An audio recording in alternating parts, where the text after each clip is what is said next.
Sid amusedly watches the enthusiasm and excitement people hold for the Bushin festival. He mocks and analyzes people from afar. Sid then talks to himself, thanking the background characters for telling him how he needs to act for the festival. He will be entering the festival looking like a weakling that will be pitied by everyone in advance before the match.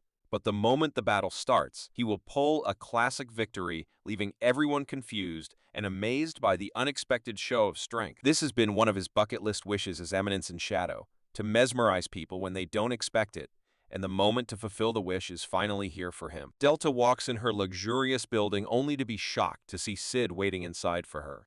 Sid then sits on the throne asking Delta for a favor while she gets herself cleaned up by her workers. He tells her he needs a disguise to enter the tournament. Delta is a little taken aback and questions why he'd need a disguise, but Sid covers his dramatic bucket list wish with an even more dramatic mystery that he would rather not tell anyone about it yet. Already fascinated by her Lord Shadow, Delta questions no more and brings out the necessities for the perfect disguise. She brings out a slime to rub on Sid's face, telling him it uses magical energy to look like real skin and conform the face however they want. With a bundle of slime on his face, looking like he has triple layers of cheeks, he chooses the kind of person he wants to look like from the list of former Dark Knights Delta presented. He tells her he'd like someone with a weak visual, so the two end up choosing Mundane Man, a Dark Knight that looks like he hasn't slept or eaten in years. The amazing machinery built by Ida and her fellows takes a few minutes to completely transition Sid's face into Mr. Mundane. He then decides to change his posture, voice, and gait to match the aura he is trying to create for the tournament.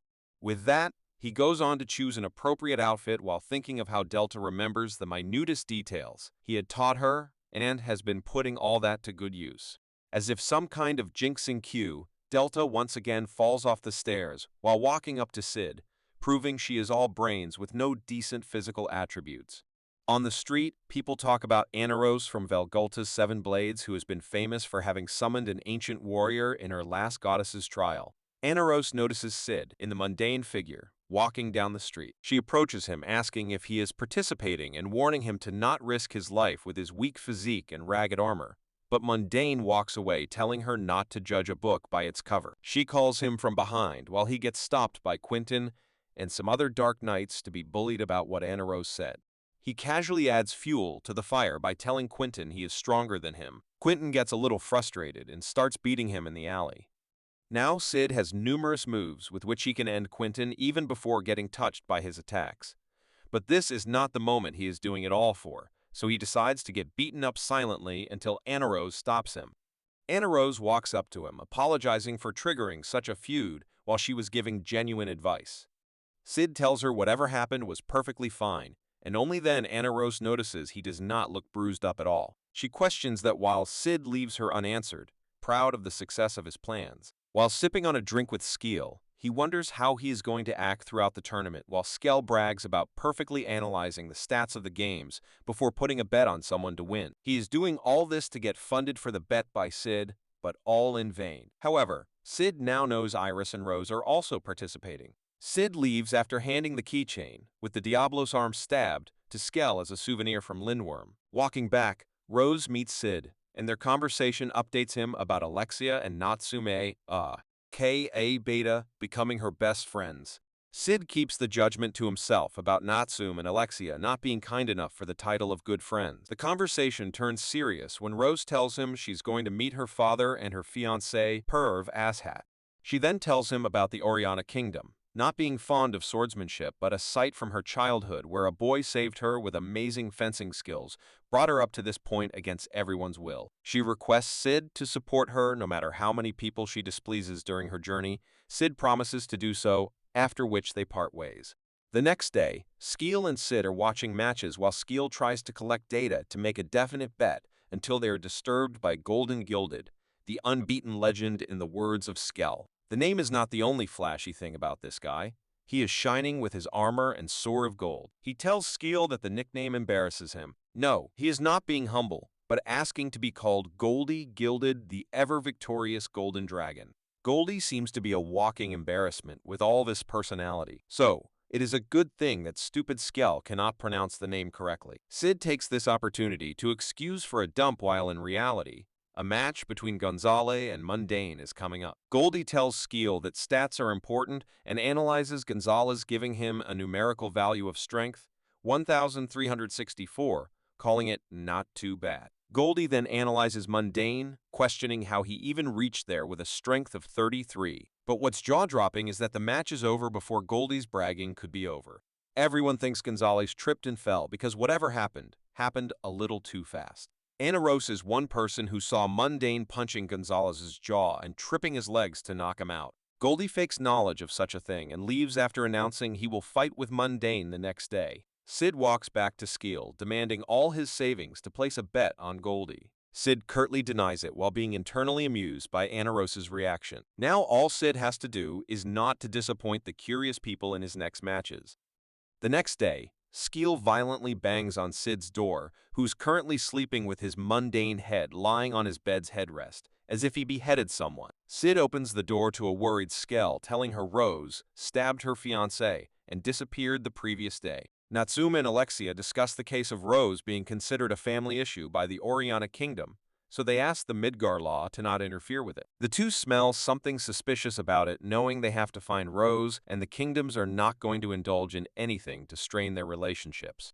Rose is seen to be wandering in the sewage tunnels of the capital. Alexia is determined they need to get to Rose before anyone else and get knowledge of what happened. Natsume points out that maybe Rose did not want their involvement to affect the relations between the kingdoms, so she hid the issue from them. This makes Alexia furious, making it sound like she was being dumb and thoughtless, while Natsume tells her they should plan their next move carefully. She mocks and insults Natsume, mentioning how she is acting innocent, while Natsume weakly begs Alexia not to kill her after Alexia grabs her collars. Alexia sits back down and calmly tells her that it has been bugging her that Rose did not tell them anything when they had sworn alliance to each other, so she wants to look for her and ensure her safety. Natsume tells her she will collect some information about the rumors, the princess, the town city, and will look if the stories about Pervashat are authentic or not. Natsume tells her subordinate to feed some information to Alexia about Pervashat, so she can take a moment before acting rashly and getting into trouble.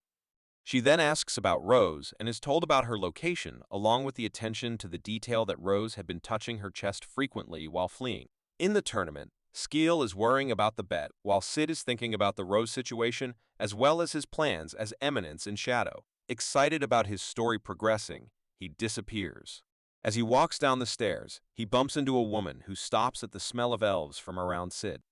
She asks if he knows an elf that looks like her and takes off her hood.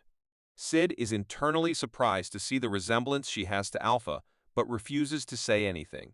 The woman attacks Sid, and he is well aware that the woman won't hurt her, so he acts shocked and scared and falls back. She apologizes to Sid and assures that he is not a threat.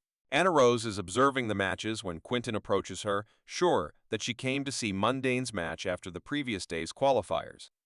Ana Rose has outstanding observation skills, so it is a surprise that she wasn't able to see what Mundane did yesterday. The only thing she felt like was that his right hand moved. Ana Rose tells him Mundane's next match is with Goldie Gilda, who has never been defeated. This sounds intimidating, but in reality, Goldie has never lost because he never chose an opponent he can't win against. And if he did like when he fought against Ana Rose, he'd not have the match. Hence, he never lost. But choosing weak opponents also meant he never showed his true power either. Goldie is ready to show everyone his strength and approaches Mundane with his sword so fast that it sounds absurd to be able to dodge it with a crack of the neck, but Mundane did dodge it like that.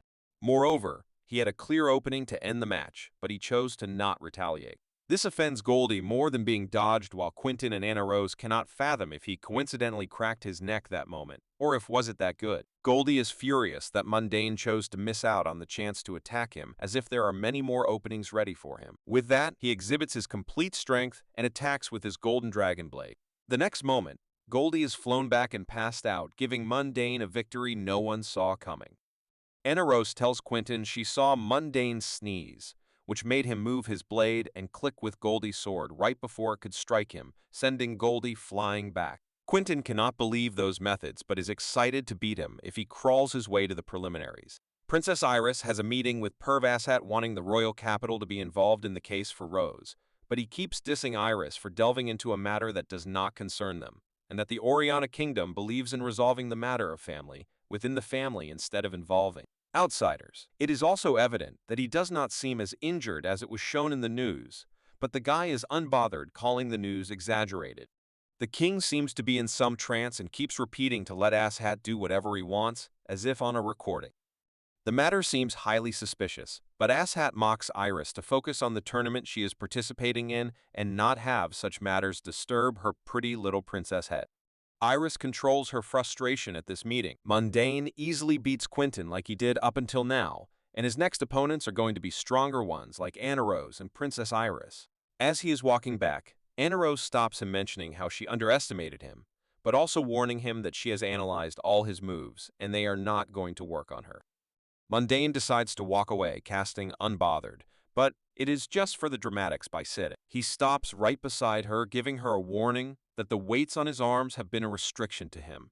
He drops the heavy weights that damage the ground, tells her he does not have any hurdles anymore, and starts walking away. She catches up to him, frustrated at his antiques, and tells him he isn't the only one who can do this, while proceeding to crack her neck.